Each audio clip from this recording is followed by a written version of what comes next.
Hello साथीहरु, welcome to my channel. अनि मेरो च्यानलमा चाहिँ स्वागत छ हजुरहरुलाई। म चाहिँ आज मेरो भ्लग चाहिँ नेचुरल फ्लावर पिटिनियमबाट सुरु गर्दैछु साथीहरु। मेरोमा चाहिँ यो पिटिनियम फुलिसकेको छ। अनि यसलाई चाहिँ यसरी पानी हाल्नुपर्छ साथीहरु। जहिले पनि बेलुका यसरी माथिबाट टुप्पोबाट हाल्नु हुँदैन, फेदमा यसरी हाल्नुपर्छ। यो चाहिँ मेरो डार्क पिङ्क हो भने यो चाहिँ लाइट पिङ्क हो साथीहरु। यसरी पानी हाल्नुपर्छ, वरिपरि यसरी हाल्नुपर्छ। यो पानीलाई, यो पिटिनियमलाई चाहिँ यस्तो माथिबाट पानी हाल्यो भने चाहिँ साथीहरु मर्छ। त्यही भएर चाहिँ म साथीहरुलाई देखाउँदै छु। यसको नाम चाहिँ खासमा मलाई के आएन साथीहरु। यसलाई पनि यसरी हाल्नुपर्छ। यो इन्डोर प्लान्ट नाम के हो मलाई भनिदिनु होला। यो चाहिँ इन्डोर हो। इन्डोर प्लान्ट भए तापनि साथीहरु यो चाहिँ आउटडोरमा राख्दा चाहिँ धेरै छिटो फैलिने भएको कारणले मैले चाहिँ यहाँ राखेको छु। अनि यो फ्लावर चाहिँ अब झम्म भएपछि चाहिँ म फेरि भित्र लगेर राख्छु साथीहरु। यो पनि साथीहरु इन्डोर प्लान्ट हो। यो चाहिँ मैले भर्खरै यो नर्सरीबाट लिएको। अनि त्यसपछि यसलाई ठुलो झम्म परेपछि चाहिँ रोप्नु पर्ने छ। त्यही भएर यहाँ राखेको। ल साथीहरु, यो चाहिँ मेरो बेगमबेली फ्लावर आफै कलमी गरेको। पोहोरको साल बनाएको मजाले फुलेको छ। हेर्नुस् त साथीहरु, पिङ्क कलरको साथीहरु।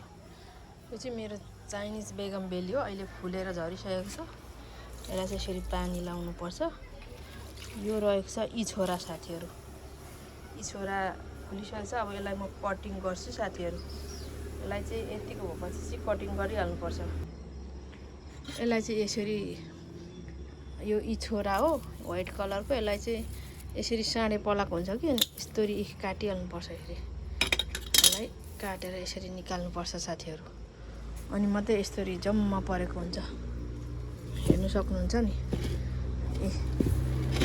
यसरी निकालेर हजुरहरुलाई यसरी देखाउँदैछु है।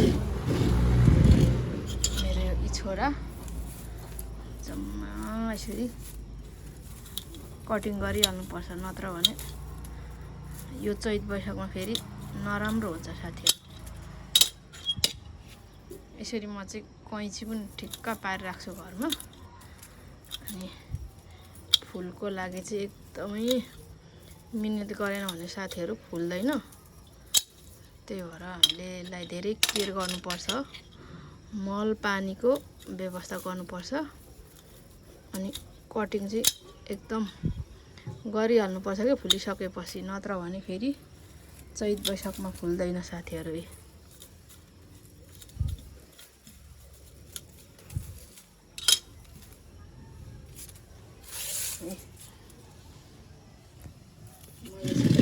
यो चाहिँ काटिसकेको छु। दामी भएको छ झम्म परेर साथीहरु। हेर्नु सक्नुहुनेछ है हजुरहरुले। मेरो च्यानलमा मन पर्नुभयो भने लाइक, कमेन्ट, सब्स्क्राइब पनि गरिदिनु होला है। किनभने मैले चाहिँ यो फुलकै लागि भनेर हजुरहरुलाई पनि मेरोमा भएको फुलहरु शेयर गर्नु, अनि हजुरहरुले पनि हजुरहरुले नजान्नु भएको कुराहरु चाहिँ सिक्नु भनेर चाहिँ मैले यो च्यानल क्रिएट गरेको।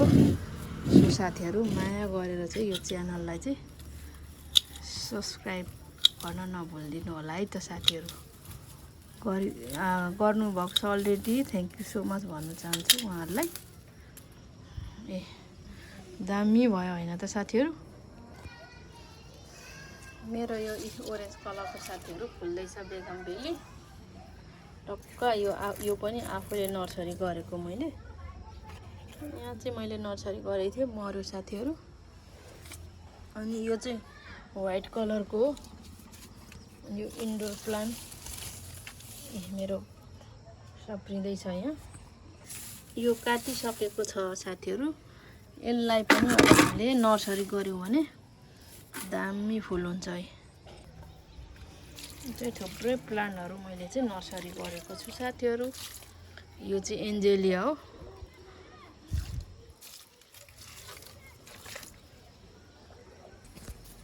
अब साथीहरू यो पनि एकदमै बुढो हुन लागिसकेको छ मेरोमा है।